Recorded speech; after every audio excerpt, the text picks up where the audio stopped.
The apology obviously didn't go far enough. U.S. President Barack Obama canceling his first face-to-face sit-down with the new Philippines president after Rodrigo Duterte called Obama a son of a whore. Obama instead meeting his South Korean counterpart on the sidelines of the ASEAN summit in Laos. Duterte insists it wasn't intended as a personal insult.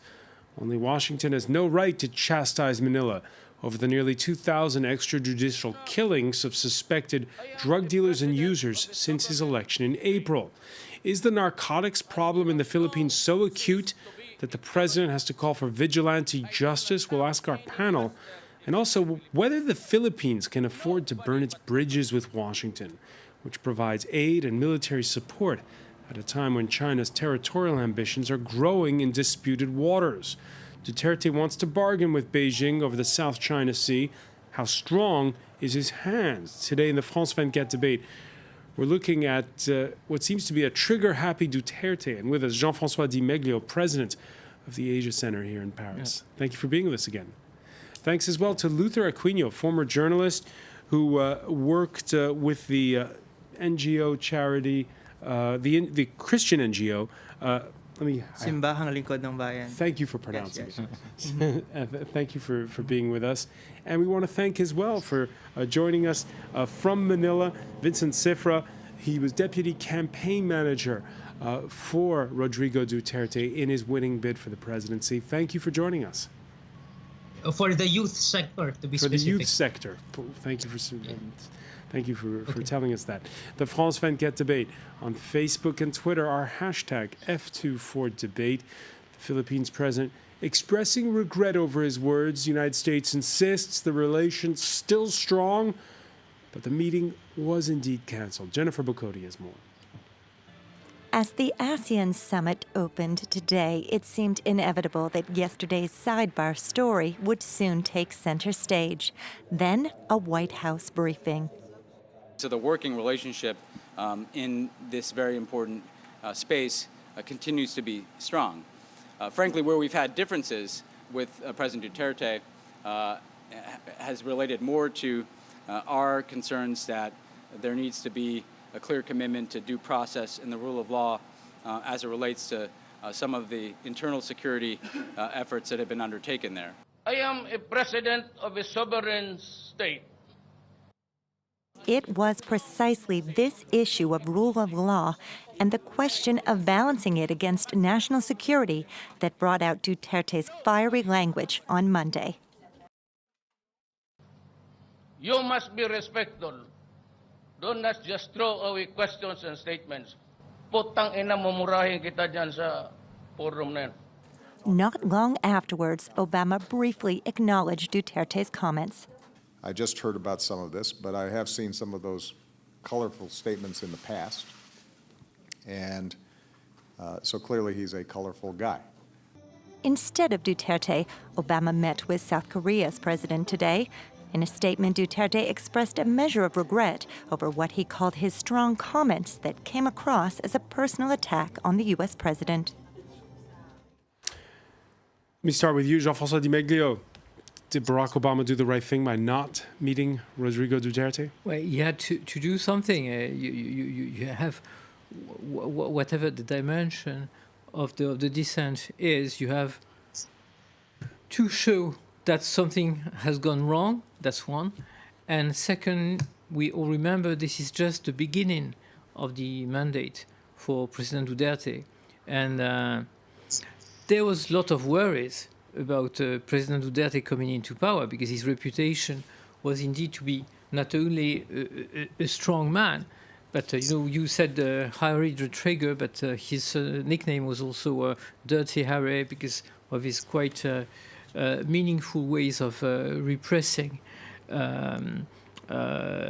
drug dealers and so on. So in his home city of Davao. Exactly. Yeah. So in some ways, it's a manner, it's a way of setting some limits in how you can behave with someone who plays by his own rules.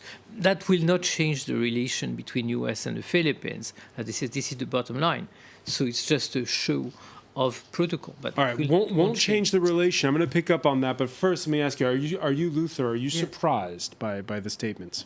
Yeah, I'm quite surprised that he would make such a statement right before, this planned meeting. I mean, there's a substantive agenda that's been agreed upon to be discussed between President Duterte and President Obama. But what surprised me is that he would actually do that in this context. But the speaking style itself, the way he reacts to journalists, which is what happened in this context, has been the same way as it's been these past few months that he's been our president, even back in the campaign period. Vincent Cerfa, let me ask you, Duterte coming back on statements threatening to quit the United Nations, coming back on statements where he'd called the U.S. ambassador the gay son of a whore. Is he going to be able to tone things down? I'm sure he will. Let me give everybody first the proper perspective regarding everything that's happening now. The proper perspective is everything is conditional. The president is actually expressing that we as a sovereign state, we have the right to self-determination. We elected him upon the promise that he will clean the society up. But he will clean the society up or whatever it takes. We elected him. He has a huge mandate. And now other states are interfering by throwing statements questioning our approach. So the idea is the president was simply expressing that we have the right to self-determination. So please don't just throw away statements that will question our approach. Otherwise, I will curse you in that forum. But here in the Philippines, oligarch-controlled mainstream media is being used to discredit a socialist president. Well, this president is against the oppression of unregulated capitalists, is against drug lords who are in cahoots with corrupt politicians. He is the enemy of these types of men, of people who have long been oppressing the Filipinos. Okay, Vincent, just to make the record, just to set the record straight here, he's expressed regret over his words. Do you regret them? I do not regret the fact that we were able to tell the entire world that we are not the puppets of the United States of America, that we were able to tell that loud and clear. But then I regret the decision of the President of the United States for canceling the meeting, probably because of the twisted stories about what he actually said that have been caused by mainstream media. You look at the video itself. If the shoe had been on the other foot, surely Rodrigo Duterte would have canceled the meeting if he had been called such an epithet. Oh no, I'm sure he won't. He handled much tougher statements than that. Let me ask you, Luther Aquino, do you agree with what Vincent just said? To be fair to the president, I do think that some of his statements might have been, I wouldn't say they were taken out of context, but it was a problem of translation. The expression wasn't exactly something directed at the President Obama's mother. I would grant the president at least that. Set the record straight here. What did he exactly say? He did say son of a whore, but the way it's used in the Philippines, it's not directed at a particular person's mother. So I'm willing to grant him just that much, but I don't think he should have said it at all. I do agree that there are many things to discuss between the Philippines and the United States, and this is just an annoyance that detracts from all that. I mean, could have been an opportunity for I don't think a country asserts its sovereignty over another, its sovereignty and its free hand from another country by a president being able to say just about anything about another president. It's about asserting more equal treaties, for example, and not about these annoyances that can come up like And this. do you agree when Jean-François Di Meglio says that this is going to blow over and the relationship is strong between the U.S. and the Philippines. Yes, because the Philippines is, I think, the United States needs the Philippines to remain an ally in Asia. It wouldn't let the Philippines go so easily. I mean, at the end of the day, these are theatrics on the part of President Duterte. I don't think cursing at President Obama is any indication of the direction of the relationship between the U.S. and the relationship between the U.S. and the Philippines. You have to remember, just a few weeks ago, Secretary of State John Kerry was in the Philippines to reaffirm the United States' commitment to continuing to arm or to support the Philippine military. And those are the things that I think count if you're looking for indicators as to the state of the relationship between the U.S. and the United States, between the U.S. and the Philippines. So, but there are a lot of other issues that should be up for discussion, and now they're no longer really. It's been scheduled for another day. That's what they said, the meeting. But you have to grab every opportunity you can get. And if you really do have a president in the Philippines who is willing to speak up on behalf of Filipinos, I don't know how he did that by, just having a foul mouth or going it with his own style. I don't know.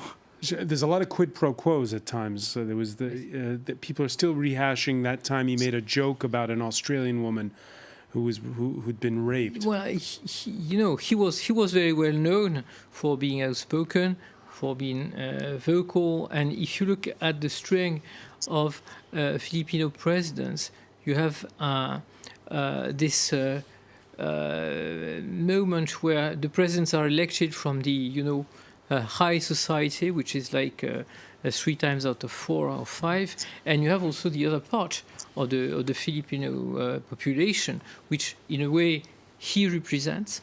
So, as you said, that's definitely a description of Filipino society. You can expect that.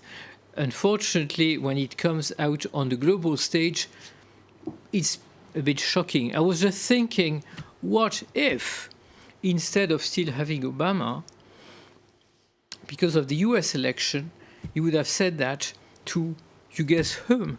Donald Trump. How should we end up if Duterte says this thing to Donald Trump? Then it's all out war, because the two guys are, they are really the same type of. Let's put that question to Vincent Cerfa. What if he'd said that to Donald Trump?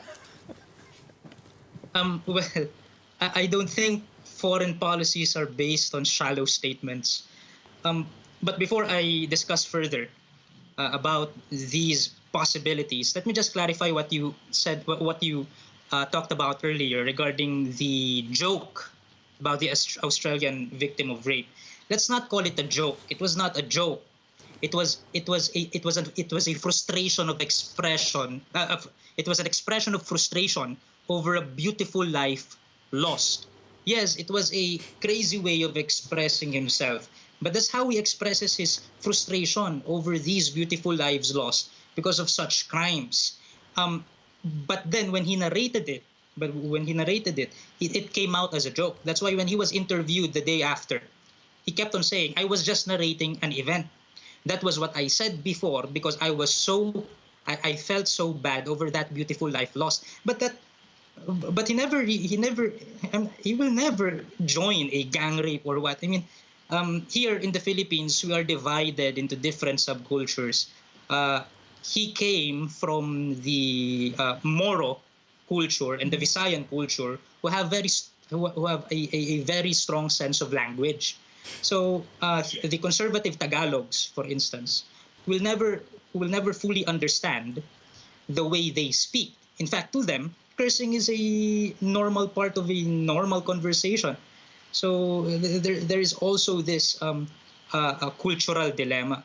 But going back, regarding the possibility about if Duterte says this to Donald Trump, I don't think foreign policy is based on shallow statements like that. At the end, both of these people will think, are we willing to risk a World War III in this lifetime now? Because if you risk escalating near conflicts because of shallow statements, into a world war, both of them understand that no one will win in that war that will probably destroy the entire human race already, given that we live in All right, so consensus bomb on the panel that it's not going to dent that much, the proof being Luther, which is just mentioning it, that recent visit by John Kerry. And that brings us to the political and military stakes. At the ASEAN summit, the Japanese accusing China of ramping up their presence in the South China Sea. Now, since international tribunal ruled in favor of Filipino fishermen in July, the area known as the Scarborough Shoal has become more crowded. That's according to sources at the Pentagon. And now that China's finished hosting the G20, could last month's prediction of more muscle flexing, Jean-François Di Meglio, be imminent? The G20's over. China's welcomed the world. Is it now going to be, could we expect there to be more tension in the South China Sea in the days and weeks to come? Tensions there will be for sure. For example, there will be joint maneuvers between Russia and China later in September. This is definitely, as you said, muscle flexing. Pushing the limits too far, that cannot be for several reasons. First of all, it's not that easy to control a space like South China Sea, and everyone knows that China is still far away from making South China Sea a mare nostrum where they can, sail at ease everywhere. So as things stand now, what is the U.S. doing with the Philippines? What's the relationship? Well, first of all, the U.S. are selling weapons to the Philippines. And usually when you sell weapons, you don't only sell weapons, but you also train people to use them, you support them, and definitely you show them your support. So what U.S. is also doing is sailing exactly where China doesn't want them to sail, and where U.S. allies, because we have those joint patrols. Exactly. Yeah. And as late as last month, you had U.S. warships sailing exactly 12 miles away. Jean-François, we're going to take a quick break. We're going to pick up on that point and get the reaction from the rest of our panel. And from you, stay with us. You're watching the France 24 debate.